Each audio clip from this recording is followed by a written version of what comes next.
আর আমি এরপর থেকে হচ্ছে অ্যাক্টিং স্টার্ট করেছি, তো এরপর থেকে আমি বেস্ট অ্যাক্ট্রেস হিসেবে অ্যাওয়ার্ড।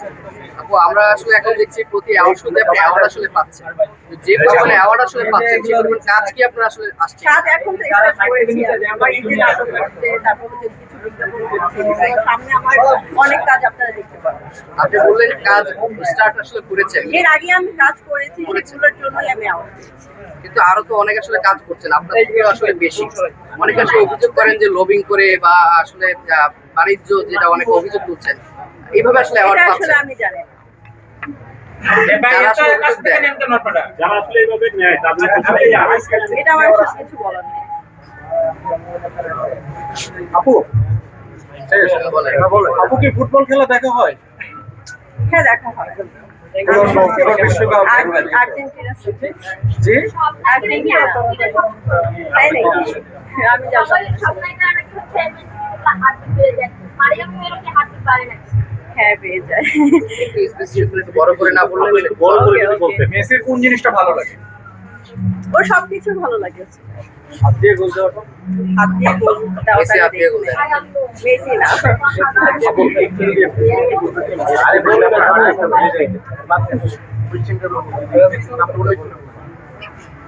হ্যাঁ, মেসিকে দেখলে আমার হার্টবিট বেড়ে যায়। ও যখন গোল দেয় তখন তো আমি মানে হাত হয়ে থাকায় থাকি কি হবে না হবে। তো সব মিলে লাস্ট টাইম যখন ওয়ার্ল্ড কাপের হচ্ছে ফাইনাল ম্যাচগুলো দেখি, আমি তো মানে কান্না করে দিয়েছি আসলে। মানে আর্জেন্টিনা জিতে গেছে, তো এই ব্যাপারটা অনেক বছর পর দেখেছি আমি, তো সব মিলে ভালো লেগেছে। রাত জেগে খেলা দেখা হয় নাকি? হ্যাঁ, দেখা হয়।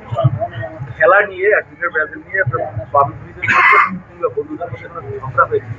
অনেক হাতাহাতি ঘটনা হয়েছে? এটা তো আমার বাসায় ঝগড়া হয়। আমার ভাই হচ্ছে ব্রাজিল সাপোর্টার, আর হচ্ছে আমি হচ্ছে আর্জেন্টিনা, আর আমার ছেলেও আর্জেন্টিনা। তো আমার বাসার মধ্যে তো ঝগড়া লেগে যায়। দুইটা ফ্ল্যাগ থাকে, একটা হচ্ছে ব্রাজিলের আর একটা হচ্ছে আর্জেন্টিনা। তো বাসার মধ্যে, আর বাইরে কেন যেতে হবে না। তো সামনে কোরবানি ঈদ, কোরবানি ঈদ নিয়ে আসলে কি পরিকল্পনা আছে? আবার আমরা একটা জিনিস দেখি যে ছোটবেলায় লাল গরু, সাদা গরু বা অন্য কালারের গরু অনেকে আসে থাকে, এরকম কোনো মজার স্মৃতি আসলে আছে কিনা বা চাইতেন কিনা ছোটবেলায়? আমরা মেয়েরা তো সবসময় হচ্ছে পিঙ্ক কালারের গরুটাই চাই, বাট এটা তো আসলে হয় না। যদি হোয়াইট কালারের গরুটা হচ্ছে পিঙ্ক কালার করে দেওয়া হয় তাহলে অবশ্যই কিনবো। আর এমনি হচ্ছে আমার সবসময় রেড কালারের গরু কেনা হয়। তো এবার রেড কালারের তবে অনেকের হচ্ছে গরু নিয়ে একটা দাম নিয়ে অনেকের কাছে আছে। আমি ৫ লাখ টাকা গরু কিনবো, ১০ লাখ টাকা গরু কিনবো। মারিয়াম কয় টাকার গরু কিনতে চাচ্ছে?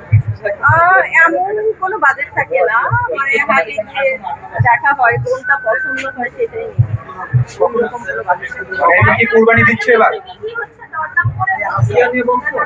না, এবার যেহেতু আমার আব্বু বাংলাদেশে, তো আমরা হচ্ছে দুইটা দেই, একটা হচ্ছে আমার আব্বু দেয় আর একটা হচ্ছে আমি দিই। তো আব্বুই আর কি কেনাকাটা করে। তো আমার হাতে যাওয়া হয় না। কখনো কি হাটে যাওয়া হয়? আমি এর আগে একবার গিয়েছিলাম, তারপর যাওয়া হয়নি। কোথায়? এটা ঢাকার মধ্যেই। সেটার অনুভূতিটা যদি একটু বলতেন হাটে যাওয়ার। হাটে যাওয়ার অনুভূতি আসলে অনেক নোংরা থাকে, নোংরা পরিবেশ, কাদা থাকে। তো সব মিলে আমার আসলে ভালো লাগে না এই ব্যাপারটা। পাগলা গরু দেখেছেন? পাগলা গরু না, এমন কিছু দেখি নাই। বড় বড় গরু দেখেছি।